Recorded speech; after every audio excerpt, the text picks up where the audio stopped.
And welcome back to Coast. George Norrie with Julie Ryder. Again, her website is linked up at coasttocoastam.com. Julie, you must have had fun taking some of these pictures out there. I've taken thousands of photographs. So I find a new site, sometimes they'll take 300 to 400 a day. I brought hundreds of people here that also take incredible photographs.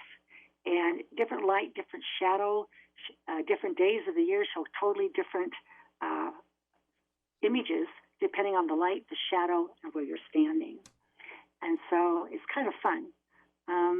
At first, people said I had pareidolia, but then when they got here and they started taking the pictures themselves, they're total believers. You have to be on site to really see how magnificent this is. Cliff Dunning was here last week from Earth Ancients, and we did a podcast. I told him for 7 years that I wouldn't talk to him on podcast until he came and saw it himself, because it's a totally different experience being here. And he believes the Giza pyramids are a Giza power plant, doesn't he? No, that's Cliff. This is Cliff Dunning from Earth Agents. Oh, Dunning. You're talking about Christopher Dunn. Cliff Dunning from Earth Agents. You're talking about Chris Dunn, who will also be at the Pyramid Conference, the Global Pyramid Conference on September 22nd through 24th in north of Chicago. Chris Dunn will be there and speaking about the power plants in Giza. So just Google globalpyramidconference.com and come join us. Fascinating indeed. What do you think the state fathers of Montana are saying about these structures, like the governor and things like that? Are they giving you any feedback? The first feedback we got was from the U.S. Forest Service. And I was threatened with 6 months in prison, with being banished from all national forests. They told me they were watching me. For what? I asked if they had a FISA warrant. When they banished the Tibetan Rinpoche that had been coming, he said he will never come here again. I asked if they've read the Freedom of Religion Act. Walter Echohawk wrote it. His law partner is one of my friends that goes to the Lakota Sundance with us. Threat after threat. And finally, I just told the woman that I had a dead man switch, which means that if anyone in my family was harmed, that if they started to dig up Giant's Playground, that I would push the dead man switch, which means I would announce to the world the GPS coordinates of 110 different sites, what was layer by layer by layer underneath, okay, and it would be a feeding frenzy. Julie, what did they threaten you with prison for? You didn't do anything wrong. They told me I was giving tours without a permit. Then they refused to give me a permit. Oh, geez. Years later, a law enforcement officer drove up beside us at Giant's Playground, my husband and I kind of thought, okay, here we go. And he confirmed I was Julie Ryder, and he said, we have replaced the woman that threatened you. We've replaced the district forest ranger. Would you come talk to us again? And the new regime is wonderful to work with. Oh, great. That's good. It's good to hear. And so he came, saw Giant's Playground. We took photographs. He's working at protecting it. Okay. However, the Rio Tinto mines is the real threat. Tell me more about that. Okay. Andrew Barker talked about the Rio Tinto mines where they found megalithic structures in Spain that they had been stripped because they were owned by the Rio Tinto mines. They came here and tried to buy up a lot of the land around where Andrew Barker geoscans had found the artifacts. It's a huge international corporation. They're now moving into China. And when they signed the agreement with the Department of Interior was when they started building roads into these sites. They're surveying with helicopters in grid patterns going over top. They did give us a permit to Helena National Forest and told us that there were now 2 archaeology digs that they had found right behind Giant's Playground. So there's some plans to dig it up. And I have told I tried to go to the Capitol and tell the people that my due diligence of informing them what was there. And they just kind of laugh and walk away. So we did have one woman here who worked with the Forest Service. She asked if I could prove it, and I said, just come and look at it. She was here for 2 days, told me this would be worth millions and millions and billions of dollars to monetize this. I don't want to monetize it. That's not my goal. Our goal is to protect it and keep it safe and learn the knowledge. We have people from all over the world come to do sacred ceremonies here. We want to leave it intact exactly like it is. Right. I The don't blame tallest you. dolmen in Europe was excavated and it fell over. You can't excavate these sites. They're way too old. They're held in place by all the mud and the dirt and the scree and the roots from the trees. If you start removing that, they're going to tumble. Tumble and We collapse. already know what's down there. I'm sorry, what? They tumble and collapse, won't they? Exactly. On top of you. Right? We want to know what's there. We already know from the geoscans what we have. Let's keep it intact. Let's protect it. Okay. Right now, there's a huge eagle that coming out of a rock, a monolith that overlooks the goddess Dolmen. We caught a man on a ladder with a sledgehammer. He broke off the wings. There's been spray paint on some of the areas. Fires put underneath them. Why do people do that? Protected. I don't know. It breaks my heart because they've lasted here for at least 72,000 years, and all of a sudden they're spray painted. It makes no sense. That's unbelievable. Unbelievable. However, sometimes I believe that this is done for an excuse to be able to put a fence up around it and cut off. Oftentimes these sites are isolated, and so that people can't go see them. The beautiful thing about Montana is you can sleep under a dolmen. It's on forest land. Yeah. Let's take some calls for you. There. Let's go to Jeff in Billings, Montana to get us started. Hey, Jeffrey, go ahead. Hi, thanks for taking my call, and thanks for having this really neat guest. I hadn't really heard of this place before, and I actually live in Montana, but of course Montana's huge. It takes like 12 hours to drive across it. So. Yeah. But anyway, my question is, have you done any research into the Native American folklore, if this site has come up? I know the four nations that are most likely to have interacted with it would be the Salish, Kootenai, Blackfeet, and Pendorai. They're up there because there's got to be some mention of it because they've been there for a lot longer than we've been here, like thousands of years. And I'm more familiar with the Native American sites on my end of the state and in Wyoming, like the Medicine Wheel, and there's also sites in the Pryor Mountains. That's in the Bighorns. The Pryor Mountains have some sites associated with the Little People, which is in folklore. And down in the San Pedro Mountains in Wyoming, they actually found a mummified little person, which is kind of weird. Have you found any correlation maybe between the Little People and this site?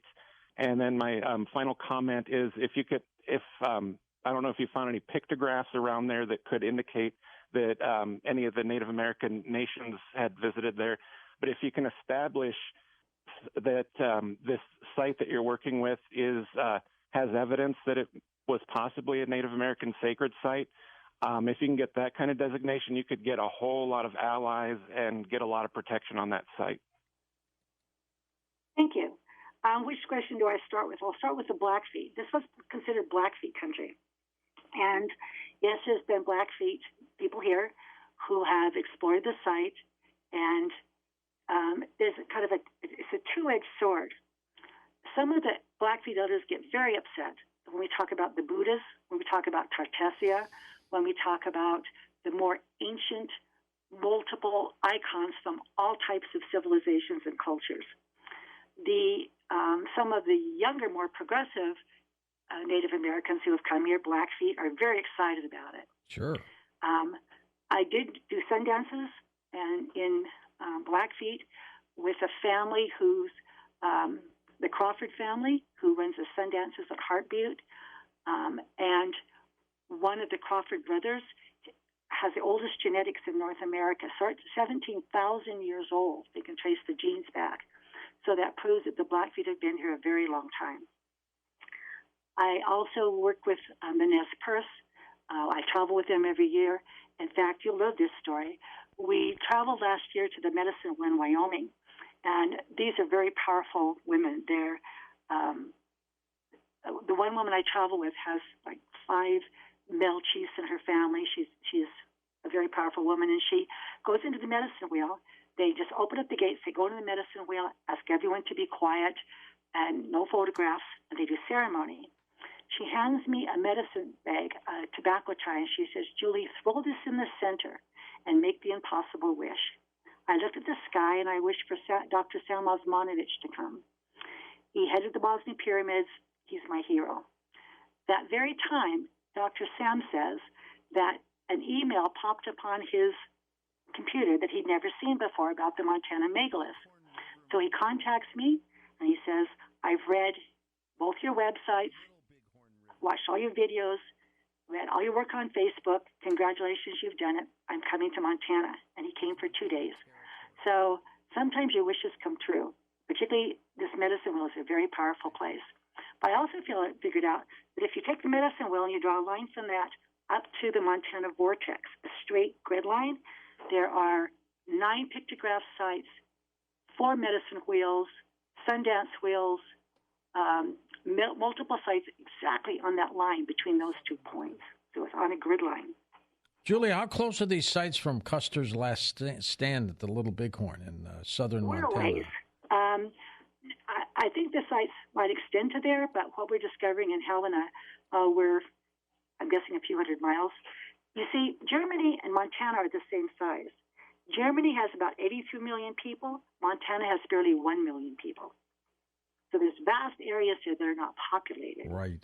The megaliths are spread out well over 100 miles, but we haven't studied that far yet. Is there any benefit to getting this named as a Native American site or anything like that? If the Blackfeet would stand up and claim it as sacred sites, it would put another step into the Rio Tinto mines being unable to dig it up. I've met with several elders, and it's difficult for them to accept a history that is, how should I say this? Unless they turn it into a casino. Yes, that's my concern. I don't blame you. That's my concern. To Thomas in La Jolla, California. Hey, Tom, go ahead. Hi, George. Thank you very much. Thank you, Julie, you are doing fantastic research. Thank you. It's just the deepest appreciation from me. I have a couple of comments, and then that leads to a question. I can't help but think that women once ruled the world.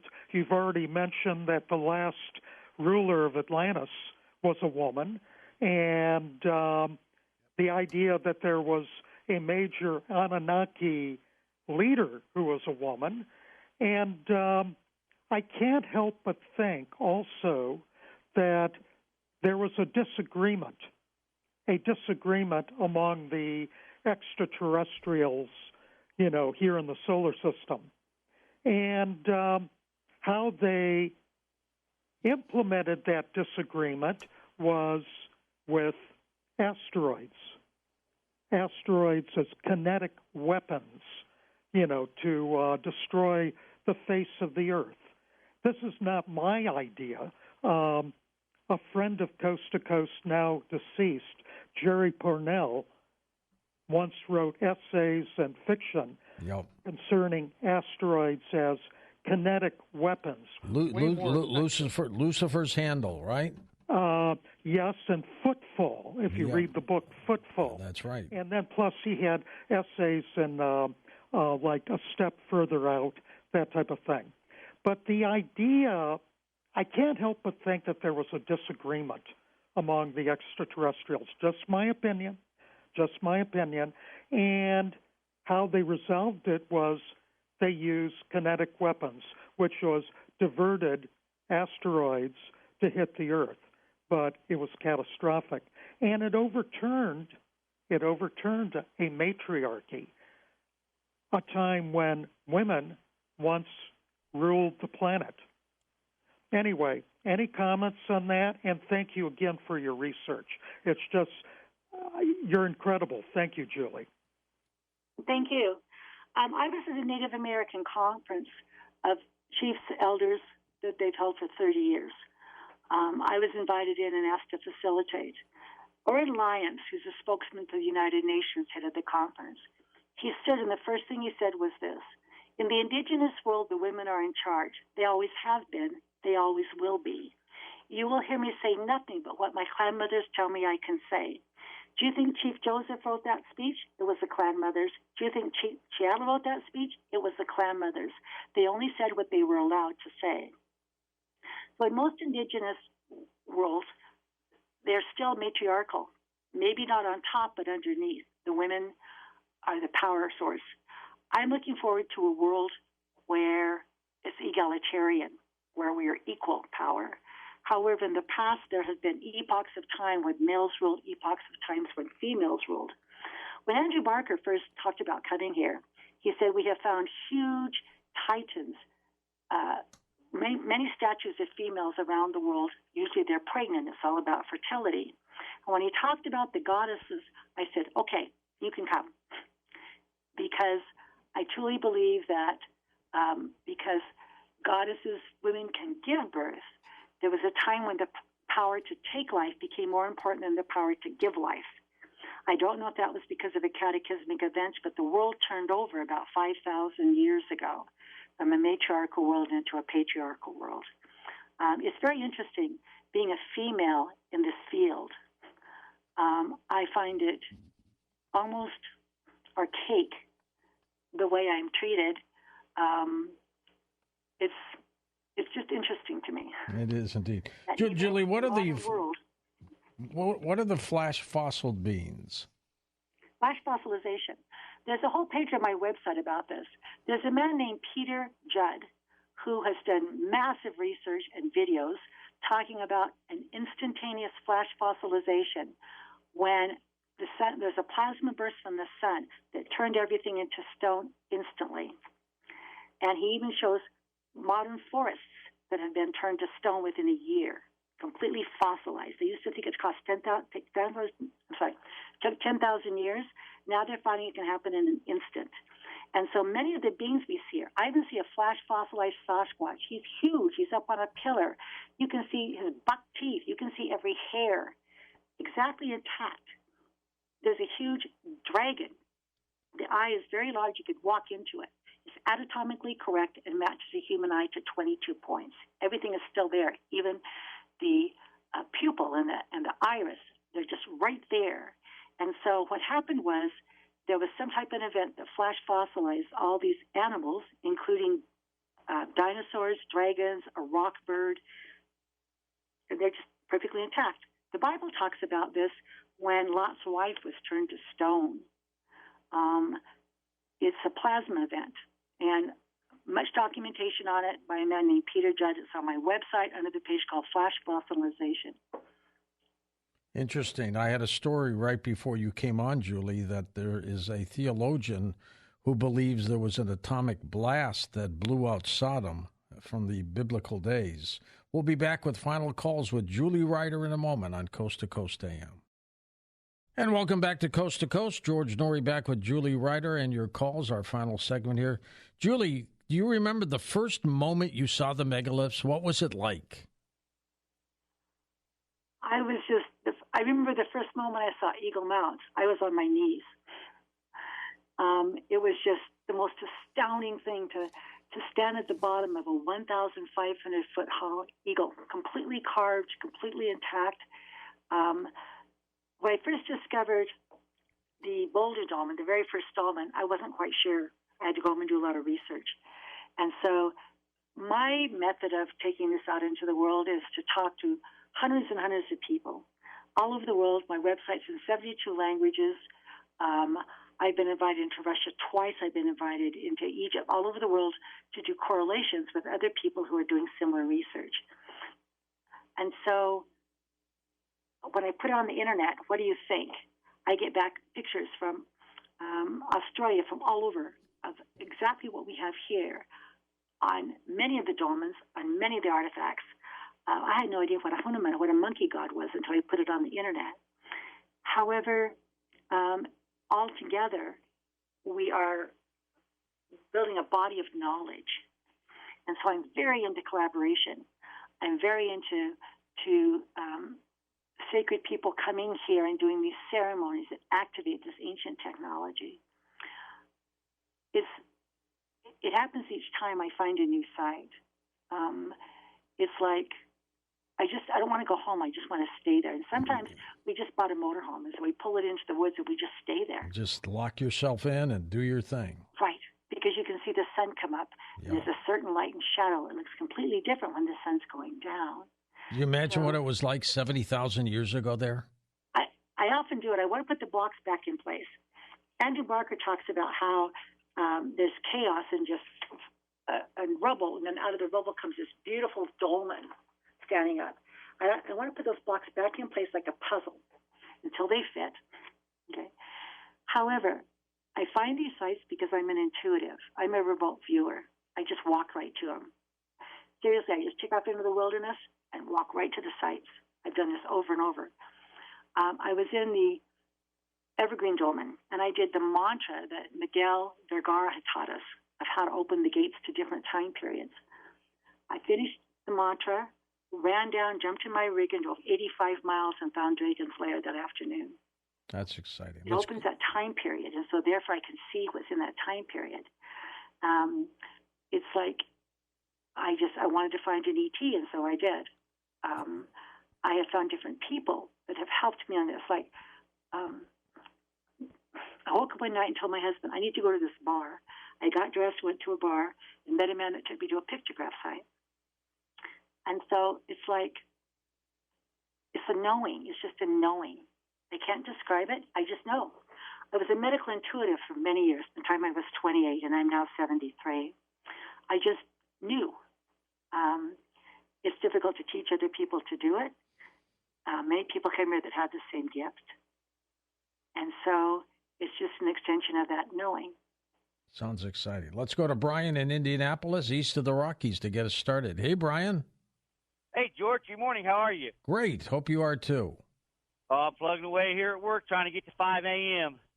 It's coming. Listen. Oh, I know. Listen, man, we're going to have such a good time in Columbus coming up. Oh, you're coming. That's right. You're going to be there with the wife, right?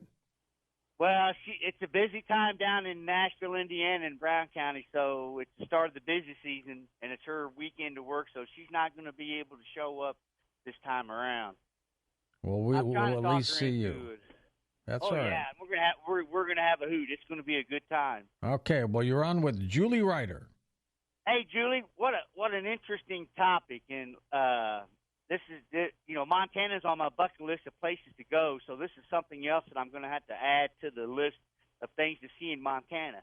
But I've been trying to research all this because this is something I've never heard of in Montana, but I've come across some words and how some geologists explain, or they say that these megaliths and stuff were just natural results of batholith, if I'm saying that word right, batholith exposure and glaciation.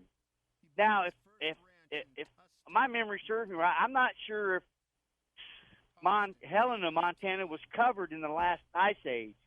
And if that is correct, how could both of these, that batholation exposure and glaciation, how could the geologists explain that? And how can you explain that away? If you understand what I'm trying to say? Yes, I do, Brian. And I've asked that question many times. I think people ask that same question. So the standard narrative is that these are glacier erratics.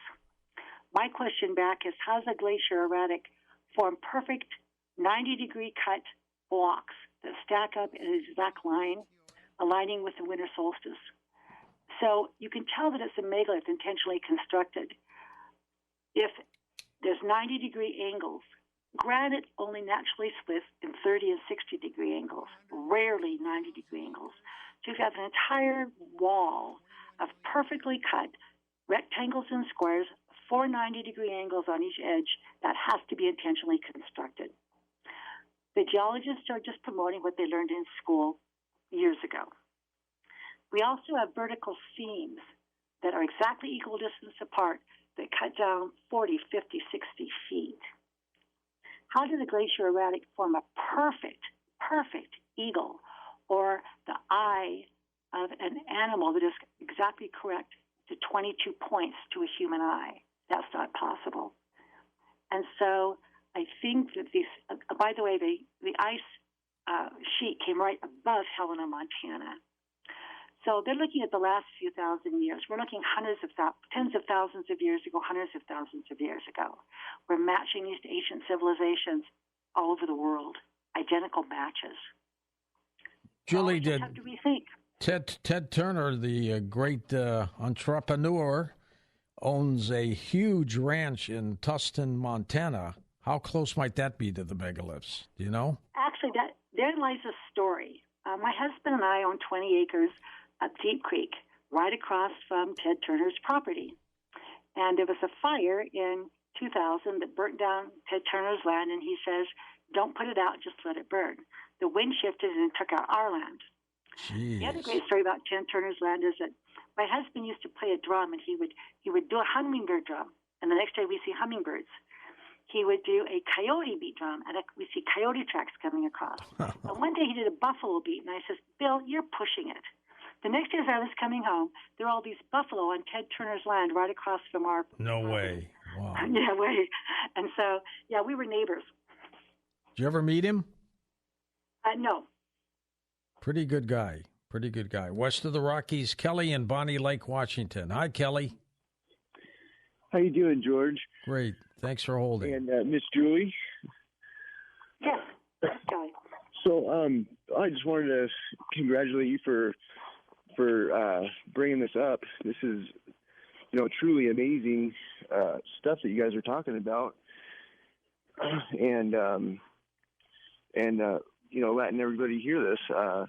So are these things called mud fossils, or they were like once alive, right? Roger Spur and I have had multiple conversations about this. Roger Spur has done massive research on what he calls mud fossils, the anatomy, the physiology of biological beings, humans, giants, that were caught in a mud flood. Yes, some of these were mud floods, but there was also other things that happened. There wasn't just one mud flood. And this is where Roger and I kind of go on different tracks. I believe there were multiple civilizations of multiple mud floods, multiple flash fossilized events that happened over long periods of time. Roger Spur has done some amazing, in fact, he even did DNA studies where he extracted the DNA from these huge stone feet and sent them into labs. I believe it was Max Planck University and I believe it was Yale or Harvard under a human name, and they came back as human DNA. We have a lot of those six-toed giant feet here that are 40, 50 feet long, perfectly standing up, perfectly intact. You can see the toenails. You can see where the skin is ripped off. You can see every bone.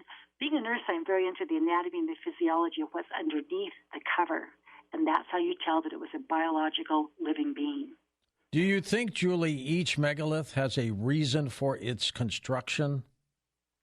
And I think it has a reason where it's constructed exactly where it's at, because we draw a line between the 7 or 8 dolmens in Pipestone. You draw a line which is 62 miles long, which is 100 kilometers, from Pipestone to Mystery Rock Prime, and there are 9 dolmen sites in that exact line. They're lined up exactly. The Kaiser Dome looks exactly like a Tesla tower. So these were intentionally constructed. That's the word I use. When people say they were man-made, my comment is we don't know if man made them or not. So I call them intentionally constructed. Right. And yes, there's purposes for each of them. First-time caller Nicholas with us in North Carolina. Hey, Nicholas, go ahead, sir. Hey, George, thank you so much for taking my call. It's 3 o'clock here on the East Coast. I stayed up just to become a first-time caller as a new listener. Well, thank you. I'm incredibly proud of what you do. Just to keep it respectful for your listeners, I have 2 easy questions, one for you, one for Julie, who is amazing to listen to. Okay, let's do Julie first, Nick. Go ahead. Oh, okay. Julie, you mentioned earlier, and you may have already actually answered my question. You had mentioned earlier in past civilizations the resonance theory. And then you mentioned that one of your people that you've known in life actually used the drums to summon animals. Basically what I was asking was, do you think resonance was a kind of technology that was only used in a larger setting, or do you think resonance is something that someone could use in their daily life? Nicholas, I truly believe that resonance is something that the whole world is based on frequency, vibration, resonance. There's a frequency in the universe. There's a frequency that connects all things. And so when this becomes part of your life, certain musical tones. My husband is a shamanic drummer, and he was the one that drums a lot and calls in animals. So everything is based on frequency and resonance. So use it and let us know how it works for you. I think so, too. Nicholas, what's the question for me? Yes, sir. In regards to your support network, which you do a great job of doing, do you think, because I'm in my 20s, I'm a new listener, I'm a first-time caller, is there any advice that you would give to a first-time listener in regards to a support group as an experiencer, not just in UAPs or UFOs, but maybe also the paranormal, just in general? What would your advice be? Well, what I would recommend is spend some time on our website, searching through past shows and see which ones interest you and what guests interest you, and follow their websites and things like that. You'll find most of our guests to be very accessible.